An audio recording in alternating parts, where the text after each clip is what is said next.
Hi guys, it's me Janet, a factory worker here in Taiwan. For today's video guys, ay malungkot to. Malungkot na masaya.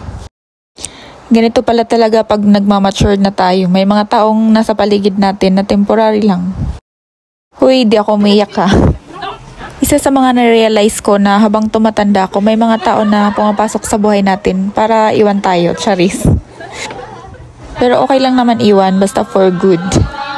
Maintindihan naman natin kung iniwan nila tayo dahil may mas maganda pang opportunities para sa kanila. Kaya guys, piliin natin maging mabuting tao kasi lahat ng taong nakapaligid sa atin ay temporary lang. Nagdrama na ang Inday. So ngayon nga guys ay last day na ng limpan namin. Limpan is leader. Isa to sa mga pinakapaborito naming limpan na kasama namin guys.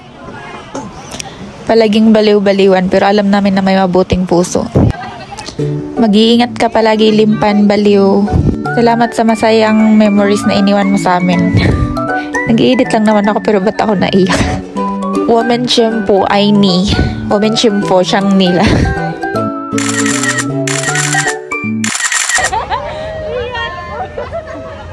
Bye-bye limpan!